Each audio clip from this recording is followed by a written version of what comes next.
first, I want to know what the stakes are. Describe the AI race between China and the US and what's at stake. Okay, so first of all, China has a lot of disadvantages in competing with the US. Number one is the fact that they don't get access to all the hardware that we have access to here. So they're kind of working with lower end GPUs than us. It's almost like working with the previous generation GPUs crappily. And the fact that the bigger models tend to be more smarter naturally puts them at disadvantage. But the flip side of this is that necessity is the mother of invention. Because they had to go figure out workarounds, they actually ended up building something a lot more efficient. It's like saying, hey, look, you guys really got to get a top-notch model, and I'm not going to give you resources, and then figure out something, right? Unless it's mathematically possible to prove that it's impossible to do so, you can always try to come up with something more efficient. But that is likely to make them come up with a more efficient solution than America. And of course, they've open sourced it, so we can still adopt something like that here. But that kind of talent they're building to do that will become an edge for them over time, right? The leading open source model in America is Meta's Llama family. It's really good. It's kind of like a model that you can run on a computer. But even though it got pretty close to GPT-4 and Sonnet at the time of its release, the model that was closest in quality was the giant 405B, not the 70B that you could run on your computer. And so there was still not a small, cheap, fast, efficient open source model that rivaled the most powerful closed models from OpenAI and Anthropic. Nothing from America, nothing from Mistral AI either. And then these guys come out with a crazy model that's 10x cheaper in API pricing than GPT-4o and 15x cheaper than Sonnet, I believe.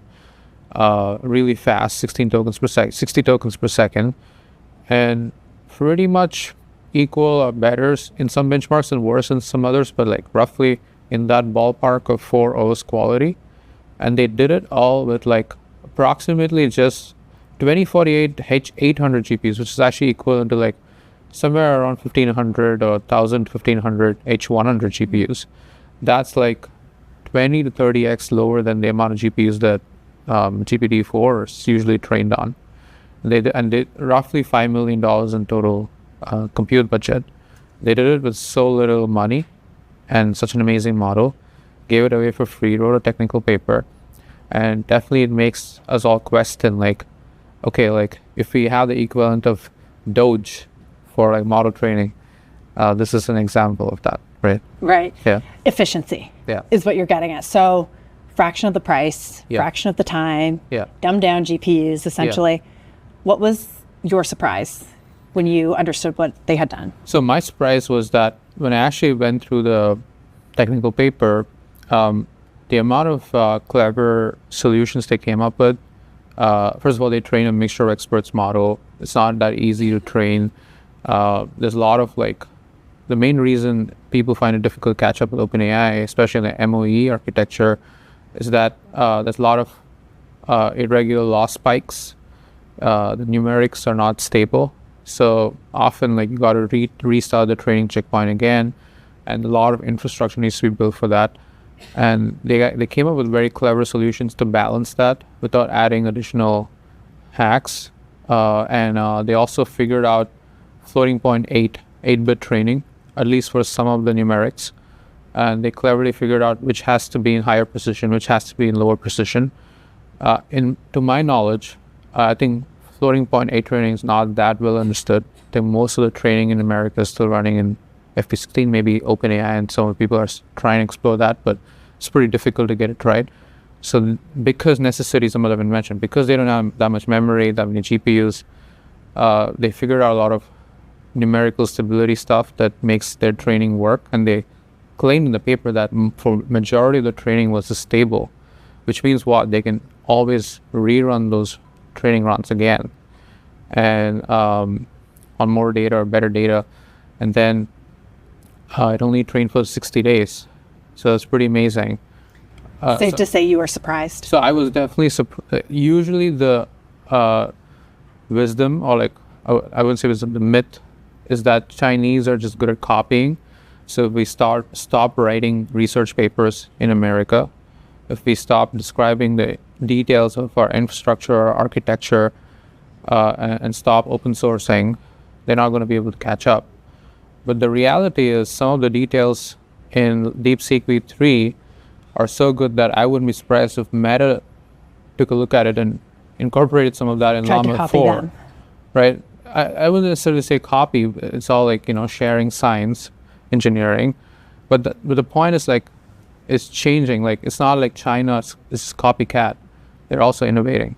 We don't know exactly the data that it was trained on, right? Yeah. Even though it's open source. We know some of the ways and things it was trained on, but not everything. Correct. And there's this idea that it was trained on public ChatGPT outputs, which would mean it just was copied, but you're saying it goes beyond that. There's real innovation in that. Yeah, look, I mean, they've trained it on 14.8 trillion tokens.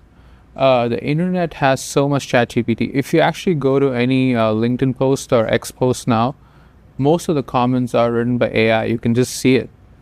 Like, people are just trying to write. In fact, even within X, there's like a Grok tweet enhancer, or in LinkedIn there's a AI enhancer, or in Google Docs and Word, there are AI tools to like rewrite your stuff.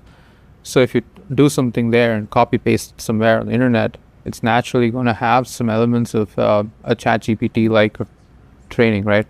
And there's a lot of people who don't even bother to strip away that I'm a language model part. So they just paste it somewhere, and like, it's very difficult to control for this. I think XAI has spoken about this too. So I wouldn't like disregard their technical accomplishment just because like for some prompts, like who are you, or like which model are you, it responds like that. It doesn't even matter in my opinion. For a long time, we thought, I don't know if you agreed with this, China was behind in AI. What does this do to that race? Can we say that China is catching up, or has it caught up?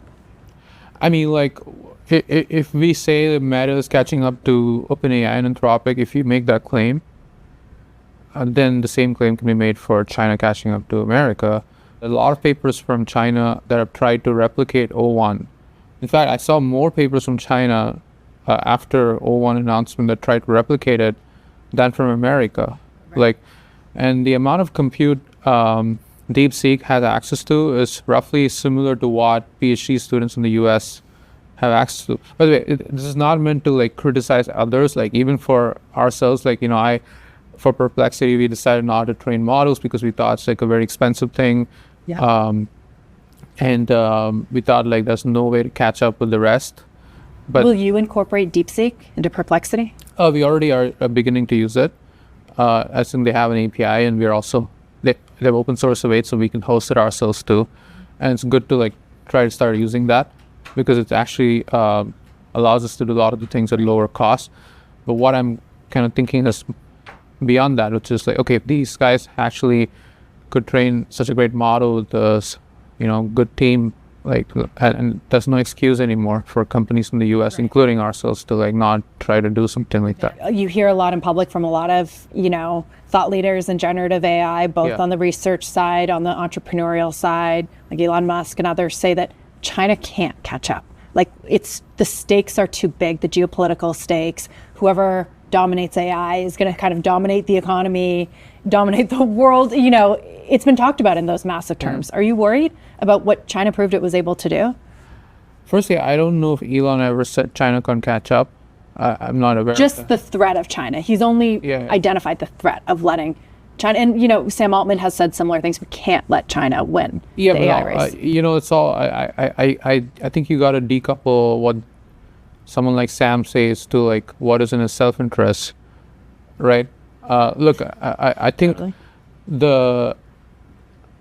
my point is like, whatever you did to not let them catch up didn't even matter. They ended up catching up anyway. Necessity is the mother of invention, exactly. Like you said.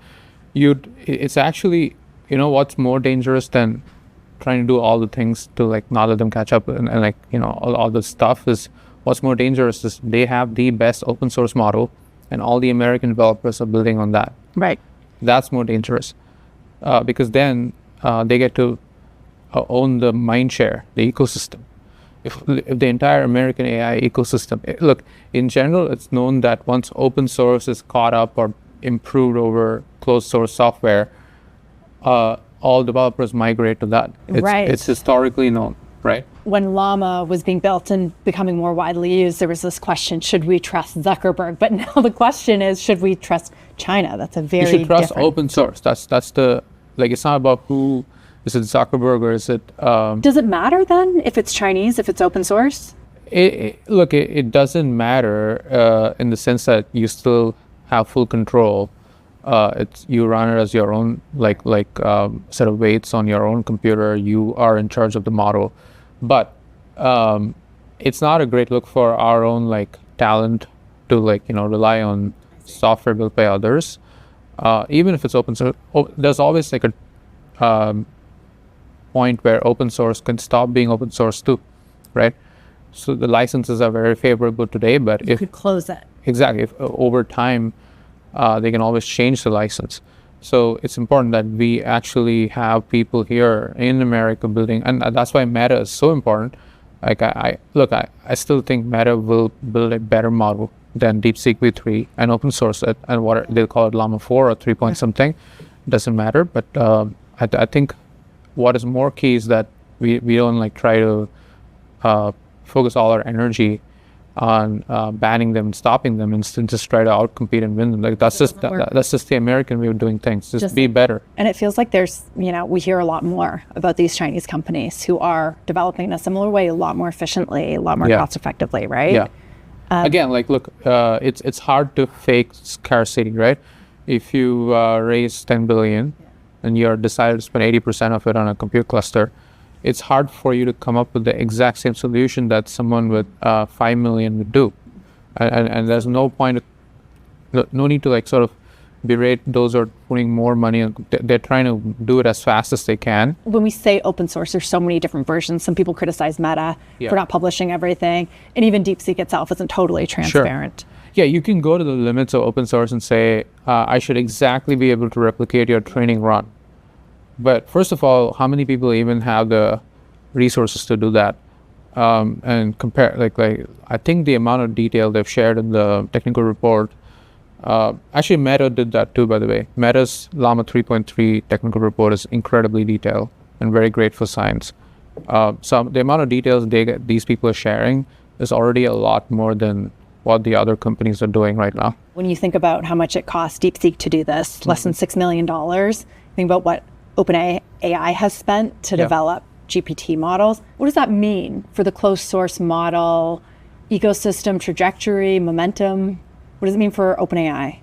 I mean, it's very clear that we'll have an open source version of 4.0 or even better than that, and much cheaper than that, open source, completely this year. Made by OpenAI? Probably not. Most likely not. And I don't think they care if it's not made by them. I think they've already moved to a new paradigm called the O1 family of models. Look there, I can't, Ilya Sutskever came and said, pre-training is at a wall, right? So, I mean, he didn't exactly use the word, but he clearly said the age of pre-training is over. Many people have said that. Right? So, that doesn't mean scaling is at a wall.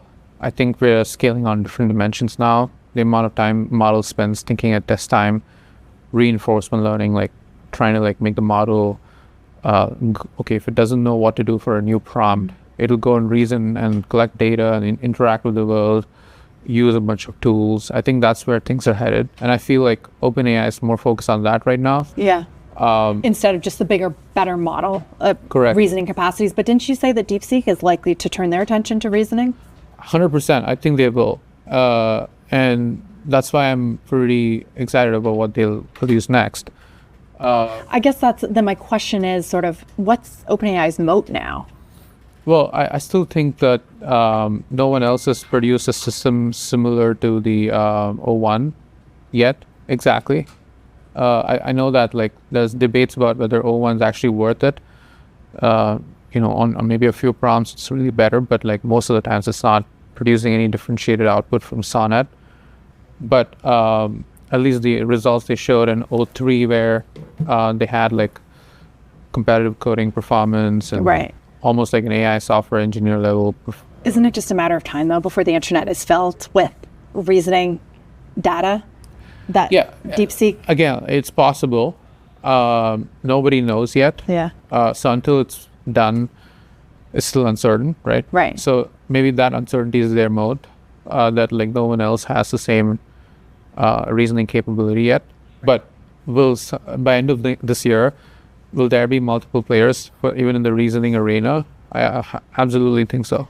So are we seeing the commoditization of large language models? I think we'll see a similar trajectory, just like how in pre-training and like post-training, that sort of system 4.0 getting commoditized, where this year will be a lot more commoditization there. I think the reasoning kind of models will go through a similar trajectory, where in the beginning, one or two players really know how to do it, but over time, like...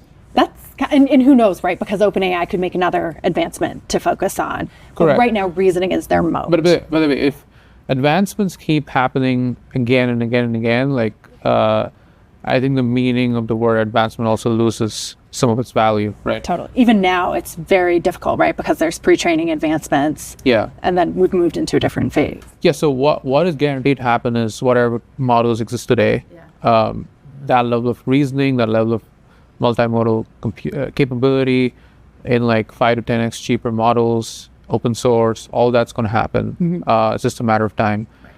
What is unclear is if something like a model that reasons at test time will be extremely cheap enough that like we can just all run it on our phones. I think that's not clear to me yet. It feels like so much of the landscape has changed with what DeepSeek was able to prove.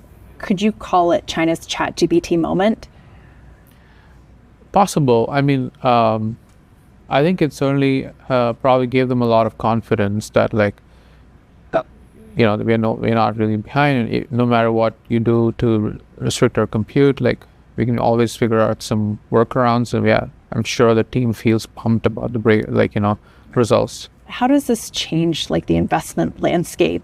The hyperscalers that are spending tens of billions of dollars a year on CapEx have just ramped it up huge, and OpenAI and Anthropic that are raising billions of dollars for GPUs, essentially. But what DeepSeek told us is you don't necessarily need that. I mean, look, I think it's very clear that they're gonna go even harder on reasoning, because they understand that like whatever they were building in the previous 2 years is getting extremely cheap, that it doesn't make sense to go justify raising that amount of capital. Is the spending proposition the same? Do they need the same amount of high-end GPUs, or can you reason using the lower-end ones that DeepSeek has used? Again, it's hard to say no until proven it's not. But I guess like in the spirit of moving fast, you would want to use the high-end chips, and you would want to like move faster than your competitors. I think like the best talent still wants to work in the team that made it happen first. There's always some glory to like who did this actually, like who's the real pioneer, versus who's the fast follow, right? That was like kind of like Sam Altman's tweet, kind of veiled response to what DeepSeek has been able to. He kind of implied that they just copied and anyone can copy, right? But then you can always say that like everybody copies everybody in this field. You can say Google did the transformer first. It's not OpenAI, and OpenAI just copied it. Google built the first large language models. They didn't productize it, but OpenAI did it in a productized way. So you can say all this in many ways. It doesn't matter. I remember asking you, being like, why don't you want to build the model? I know. That's the glory. And a year later, just 1 year later, you look very, very smart to not engage in that extremely expensive race that has become so competitive. And you kind of have this lead now in what everyone wants to see now, which is like real world applications, killer applications of generative AI. Talk a little bit about like that decision and how that's sort of guided you and where you see Perplexity going from here. Look, 1 year ago, I don't even think we had something like, this is what like 2024 beginning, right? I feel like we didn't even have something like Sonnet 3.5. Right. We had GPT-4, I believe, and it was kind of the nobody else was able to catch up to it. Yeah. But there was no multimodal, nothing. And my sense was like, okay, if people with way more resources and way more talent cannot catch up, it's pretty difficult to play that game. So let's play a different game. Anyway, people want to use these models, and there's one use case of asking questions and getting accurate answers with sources, with real-time information, accurate information. There's still a lot of work there to do outside the model, and making sure the product works reliably, keep scaling it up to usage, keep building custom UIs. There's just a lot of work to do, and we would focus on that. And we would benefit from all the tailwinds of models getting better and better. That's essentially what happened. In fact, I would say Sonnet 3.5 made our product so good in the sense that if you use Sonnet 3.5 as the model choice within Perplexity, it's very difficult to find a hallucination. I'm not saying it's impossible, but it dramatically reduced the rate of hallucinations, which meant the problem of question answering, asking a question, getting an answer, doing a fact checks, research, going and asking anything out there, because almost all the information is on the web, was such a big unlock. And that helped us grow 10x over the course of the year in terms of usage. And you've made huge strides in terms of users. And, we hear on CNBC a lot, like big investors who are huge fans. Yeah. Jensen Huang himself, right? Yeah, he mentioned it in his keynote the other night. He's a pretty regular user, actually. He's not just saying it. He's actually a pretty regular user. So a year ago, we weren't even talking about monetization because you guys were just so new and you wanted to, get yourselves out there and build some scale. But now you are looking at things like that, increasingly an ad model, right? Yeah, we're experimenting with it. I know there's some controversy on why should we do ads, whether you can have a truthful answer engine despite having ads. And in my opinion, we've been pretty proactively thoughtful about it, where we said, okay, as long as the answer is always accurate, unbiased, and not corrupted by someone's advertising budget, only you get to see some sponsored questions, and even the answers to those sponsored questions are not influenced by them. And questions are also not picked in a way where it's manipulative. Sure, there's some things that the advertiser also wants, which is they want you to know about their brand, and they want you to know the best parts of their brand. Just like how you go and if you're introducing yourself to someone, you want them to see the best parts of you, right? So that's all there. But you still don't have to click on a sponsored question. You can ignore it. And we are only charging them CPM right now. So we ourselves are not even incentivized to make you click yet. So I think considering all this, we're actually trying to get it right long term.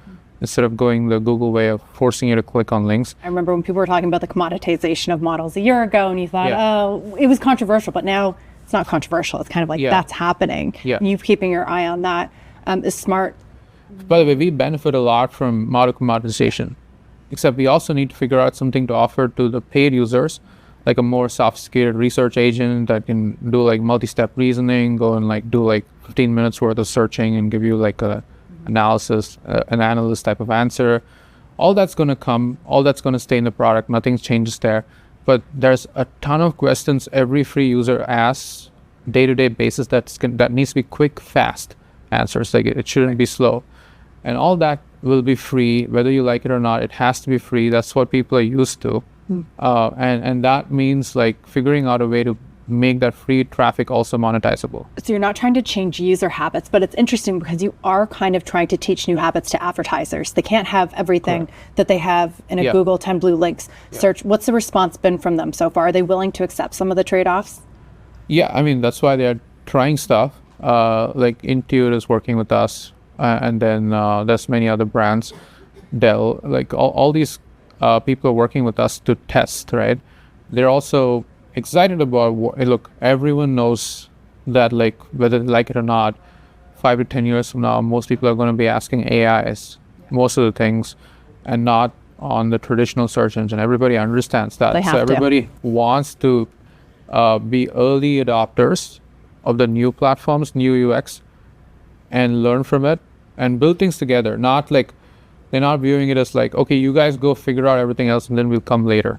I'm smiling because it goes back perfectly to the point you made when you first sat down today, which is necessity is the mother of all invention, right? And that's what advertisers are essentially looking at. They're saying this field is changing. We have to learn to adapt with it. Okay, Aravind, I took up so much of your time. Thank you so much for taking the time.